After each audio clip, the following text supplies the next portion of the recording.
Fala pessoal, beleza? Sejam muito bem-vindos ao canal de Resenhas dos Perdidos no Tempo. E hoje é dia de voltar a singrar os mares e oceanos com Tordesilhas, Sabres e Caravelas, segunda edição, RPG nacional da Universo Simulado, que a gente está explorando aqui no canal, capítulo a capítulo, tentando identificar e trazer para vocês tudo o que for mais importante, mais relevante, para vocês terem uma ideia geral de como é que funciona o jogo, qual é a pegada, qual é a proposta do Tordesilhas, beleza? Quem está chegando agora, se você por acaso estava à deriva e foi resgatado, não tem problema, está aqui a nossa playlist exclusiva do Tordesilhas com tudo que a gente já fez e ainda vai fazer sobre esse jogo, para você assistir com calma e depois seguir viagem junto com a gente. Quem está ligado no movimento, já está inscrito aqui no canal e está acompanhando os nossos vídeos de Tordesilhas, sabe que a gente já começou aqui a todo vapor. No capítulo passado, a gente já falou aqui sobre o processo de criação de personagens e eu comentei lá que a gente ia detalhar depois as características que foram apresentadas durante esse processo. Então é isso que a gente vai começar a fazer a partir de agora, porque vamos entrar aqui no capítulo 2, arquétipos e especializações daqueles que ousam, tá? Então assim, o Tordesilhas, ele apresenta aqui no livro base 6 arquétipos para você escolher para montar o seu personagem. Então a gente vai comentar hoje os primeiros 3 aspectos e no próximo vídeo a gente comenta os 3 últimos para fechar esse segundo capítulo. Então vamos lá, pessoal. Para a gente ter as primeiras informações gerais aqui sobre os arquétipos, eu vou ler um trechinho aqui do livro para vocês. Olha lá. Todo protagonista pertence a um arquétipo, que define a sua função no grupo, fornece proficiências, pontos de vida bônus e características. Os arquétipos evoluem no 4º e no 8º nível. A gente até chegou a comentar um pouquinho no vídeo passado, que ele já dá uma geral também sobre o processo de evolução dos personagens de acordo com os níveis, tá? Então, algumas das características aqui que a gente vai ver nos arquétipos, elas vão avançar conforme o protagonista vai avançando de nível, mas ele já informa aqui que elas vão evoluir no 4º e no 8º nível, beleza? Fora isso, para a gente continuar aqui nessas informações gerais, ele divide os arquétipos em 2 tipos, tá? Combatentes e conjuradores, que já dá uma ideia mais ou menos ali do que cada tipo de personagem, do que cada arquétipo é mais voltado, né? Os combatentes, obviamente, vão ter suas diferenças entre si, mas vão ser personagens mais orientados ali para o combate, para a aventura, para esse tipo de coisa. Enquanto os conjuradores são aqueles personagens mais ligados ao uso de magia, ao sobrenatural, às coisas místicas e etc. Então, é uma diferença básica, mas o livro traz dessa maneira e são 3 arquétipos combatentes e 3 arquétipos conjuradores, beleza? Uma última informação geral que é interessante, antes da gente entrar em cada um dos arquétipos, é a questão das proficiências, tá? Ele coloca aqui logo no início, olha, uma lista com 3 proficiências. E todos os personagens vão ter uma variação disso aqui. Eu vou ler cada uma delas e depois a gente comenta mais um pouquinho. Olha só, proficiências são combate corporal, vai dar mais 2 em força, né, para ataque desarmado, ataques com armas brancas, esse tipo de coisa. O combate à distância, que vai dar mais 2 em destreza, para os testes com armas de ataque à distância, arremesso, esse tipo de coisa, né? Armas de fogo e tal. E por fim, a conjuração, que vai dar mais 2 em sabedoria para invocar magias, tá? Aqui, olha, um exemplo. No 1º, no 4º e no 8º nível, você escolhe as suas magias. Aqui ele já está dizendo mais ou menos como é que funciona esse processo, tá? Mas o que eu queria destacar aqui em relação às proficiências é o seguinte, você pode estar pensando, mas são só esses os poderes, né, as habilidades do personagem? Não.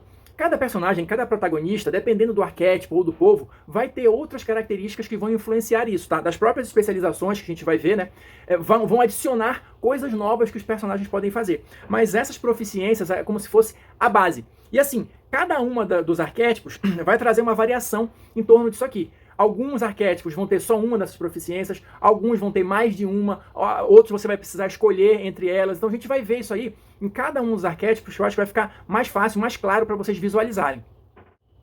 Então, finalmente, chegamos no nosso primeiro arquétipo aqui, que é justamente o arcanista. Olha só, primeiro deixa eu mostrar aqui a ilustração, que eu achei bem legal, tá? Então você vai ter aqui essa base, né, de diagramação de informações para todos os arquétipos, tá? Então vai ser o nome aqui. Aqui embaixo, olha, não sei se dá para ver, mas já tem aqui o tipo de arquétipo que é esse. Como vocês podem estar imaginando já, o arcanista é do tipo conjurador. E qual é a descrição que o livro traz dele? Olha só.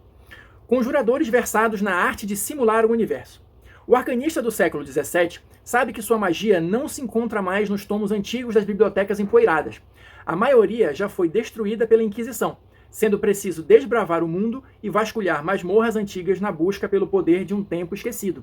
Ou seja, já dá uma misturada aí, dando a entender que é um personagem tanto voltado para a questão dos estudos, da descoberta de conhecimento perdido, mas também tem um lado meio explorador, já que ele precisa se deslocar até esses locais remotos, perdidos, perigosos, para desencavar poderes de um tempo antigo.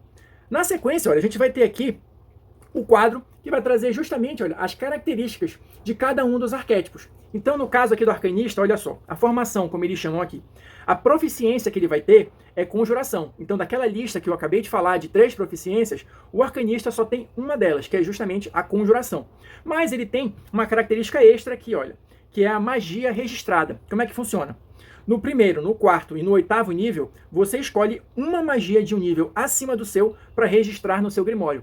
Essa é a habilidade, a característica especial do arcanista, beleza? Que só vai entrar em ação, como ele acabou de dizer aqui, no primeiro, no quarto e no 8º nível. Na sequência, a gente vai ter aqui, olha, um equipamento inicial do personagem, para você já ter uma ideia, tá? E às vezes alguma explicação maior sobre alguma regrinha, alguma coisa assim. Mas isso aqui é a apresentação básica de cada um dos aspectos, dos arquétipos, melhor dizendo. Na sequência, a gente vai ter aqui o nosso segundo arquétipo, que é Arauto. Olha só, deixa eu aproximar aqui também a ilustração. As ilustrações estão bem legais, estou gostando de todas, tá? Então aqui para vocês darem uma olhadinha também. E o Arauto também é um arquétipo do tipo conjurador. E o que o livro vai trazer de informação aqui sobre ele? Olha só. Primeiro tem uma citação aqui, né? Uma fala. Vinde a mim, meu servo. Eu adestro tuas mãos para a batalha e professo poder ao vosso clamor. Serás ungido pela minha divindade, arauto do meu reino sobre os mortais. E na sequência ele diz aqui. Você é um conjurador cuja magia comunga com os poderes da fé, brandindo a sua santidade para estabelecer a vontade do seu Deus. No quesito da formação, a gente vai ter aqui, olha, as proficiências. Repara como é diferente aqui. No arcanista que eu acabei de falar, ele só tinha uma já pré-definida, que era a conjuração. O arauto vai poder escolher 2 entre aquela lista de 3. Ou seja, ele vai ter aqui à disposição conjuração, combate corporal ou combate à distância. Dessas 3, ele escolhe 2, tá? E a característica especial dele aqui é a dádiva. Olha lá. Você recebe a dádiva do teu Deus conjurada enquanto for fiel aos seus dogmas. Caso você falhe em obedecer seus dogmas, perderá a sua dádiva até ser perdoado pela divindade, o que exige sacrifício e missões de expiação dos pecados. E aqui, fechando, a gente vai ter a questão do equipamento inicial, tá? Só para comentar um pouquinho aqui em relação a essa dádiva, para a gente dar seguimento no conteúdo aqui, é um conceito que a gente já está meio que acostumado nos jogos de fantasia medieval, né? Só que geralmente associado ao paladino, alguma coisa assim. No caso aqui, está ligado ao arauto. Ele vai ter alguma dádiva, né, da divindade, desde que ele haja de acordo com os preceitos dessa divindade. Se ele fizer alguma coisa que desvie ele desse caminho, ele vai precisar passar por uma missão de expiação, alguma coisa assim, para que ele caia novamente nas graças da divindade. E aqui na sequência, só para a gente aproveitar o embalo aqui do arauto, o livro já traz um pouquinho, tá? Sobre quais são essas divindades, como é que funciona isso no cenário aqui, tá? Então vou ler os trechinhos aqui do livro para vocês, olha só. A civilização alexandrina pratica a monolatria, o culto a um único Deus sem negar a existência dos demais. Nesse intuito, a maioria das igrejas do continente propõe a existência dos deuses da Trindade Santa, Mitra, Brahman e Beelzebul. Embora alguns teólogos apontem a existência de outras divindades que teriam sido esquecidas, os chamados deuses apócrifos. Então, aqui já dá uma primeira noção, uma ideia geral de como é que funciona a questão religiosa, pelo menos aqui no continente de Alexandria, beleza? A gente vai ter aqui também, olha, a tabela com esses deuses da Trindade, tá? E aqui você tem a opção, claro, de escolher a que deus o seu arauto vai servir, ou se você quiser, olha, tem a possibilidade de você sortear também, tá? Você joga o D6 aqui e tem as possibilidades. Então, só para a gente passar aqui rapidinho, para dar uma ideia para vocês, como é que funciona, o que significa cada uma dessas divindades. Olha lá. Primeira, se você tirar um no dado e estiver sorteando, né? Beelzebul, o deus caído, que rasteja nas sombras. O senhor das moscas, príncipe dos demônios e arquiteto de toda a entropia. Qual é o dogma do Beelzebul? Jamais aceite caridade ou ajuda de ninguém. Todo auxílio ou aquisição deverá ser fruto de compra, roubo ou chantagem. Qual é a dádiva que ele vai dar? A dádiva da profanação, tá? Como é que vai funcionar isso aqui em linhas gerais? Você se concentra em oração e tal, e consegue criar um pulso de profanação, tá? E aí você recupera pontos de vida de mortos-vivos, tá? Você cura morto-vivo e causa ferimento nos vivos. Ou seja, se você usar esse pulso na presença de mortos-vivos, eles vão se curar, e se você usar esse pulso na presença dos vivos, eles vão sofrer dano, tá? O segundo deus aqui da Trindade, que você vai sortear se tirar de 2 a 3 no D6, é Brahman, deusa dos feéricos. Aquela que ensinou os mortais a arte de simular o universo. Qual é o dogma de Brahman? Devem sempre lutar contra a depredação da natureza. Qual é a dádiva que ela fornece? você assume a forma de animais naturais com até metade ou o dobro de seu tamanho. E aqui entra as regrinhas para isso, mas basicamente você consegue assumir a forma de um animal. E por fim, Mitra, que você vai sortear se tirar aí de 4 a 6, então provavelmente aqui é a religião maior, né, com maior número de fiéis aqui, em Alexandria pelo menos, né? Então Mitra é o senhor do heroísmo, da justiça e proteção. O líder da Trindade Santa que se levantou contra as hostes de Leviatã. Qual é o dogma? Sua boca jamais concebe mentiras e sua fúria deve combater a vilania. E a dádiva, criar um pulso de cura em um alcance próximo. E aí vai funcionar, na verdade, como o oposto do pulso do Beelzebub, tá? Ele vai curar os vivos e causar dano em mortos-vivos e demônios. Seguindo adiante, e para a gente já caminhar para o final deste vídeo aqui, o último arquétipo que a gente vai ver hoje é o astuto. Olha só, vou mostrar aqui o desenho, tá? Qual é a pegada do astuto? Ele é um arquétipo do tipo combatente, tá? Eu estou seguindo aqui a ordem do livro, então vimos 2 conjuradores e 1 combatente. No próximo vídeo, para a gente fechar, teremos 2 combatentes e 1 conjurador. Então, se você não quer perder a continuação, já se inscreve aí no canal e ativa o sininho, beleza? Mas o astuto, o que o livro diz sobre ele? Olha lá. Eu afiei minha esperteza, adestrei o conhecimento e forjei a astúcia. Você pode ser forte, ter pólvora ou versar os segredos da magia, mas minha mente é mais astuta que o diabo. Combatentes que fazem da esperteza sua arma principal, os astutos aprendem a esgrimir sua inteligência em situações onde a magia e a espada são inúteis, beleza?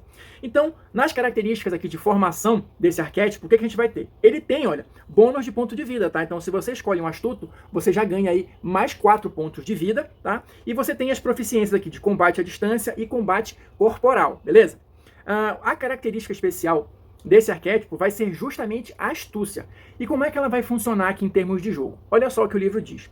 No primeiro, no quarto e no 8º nível, você vai escolher uma das opções abaixo. Ou seja, essa astúcia é uma das características que ela vai melhorando, vamos falar assim, né, conforme o personagem, conforme o protagonista vai avançando de nível. Então você tem uma lista aqui, olha, com 4 opções. Uma você vai escolher no primeiro nível, uma no 4º nível e outra no 8º nível, beleza? Quais são, o que faz cada uma dessas opções? Só para a gente ter uma ideia geral aqui, tá?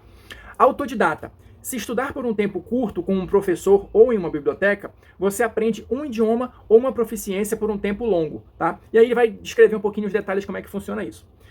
Encantado. Escolhe uma quantidade de magias de nível 0 igual à sua inteligência. Sagacidade.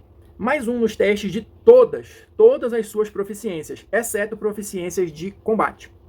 E Tocaia, seus ataques surpresa ganham mais 3 no dano contra um alvo ou mais 1 contra 2 alvos próximos, beleza? Então, essas 4 opções são que representam aqui, segundo o livro, a questão da astúcia do astuto em relação ao sistema, tá? Então, no primeiro nível você vai escolher uma delas, no 4º nível você escolhe a segunda e no 8º nível você escolhe a terceira desta lista de 4 opções. Então é isso, pessoal. Por enquanto é só. Vou ficando por aqui. Espero que vocês estejam curtindo aqui a nossa viagem pelo Tordesilhas, Sabres e Caravelas. Quem assistiu até agora, muito obrigado. Deixa aí seu like, deixa o seu comentário também pra gente continuar trocando ideias, eu saber o que vocês estão achando aqui, né, da pegada do jogo, dos arquétipos, enfim, pra gente continuar trocando ideias aí, beleza? Quem quiser continuar com a gente e ver a continuação desse vídeo, né, os outros 3 arquétipos, se inscreve aí no canal, ativa o sininho e a gente se encontra na próxima resenha.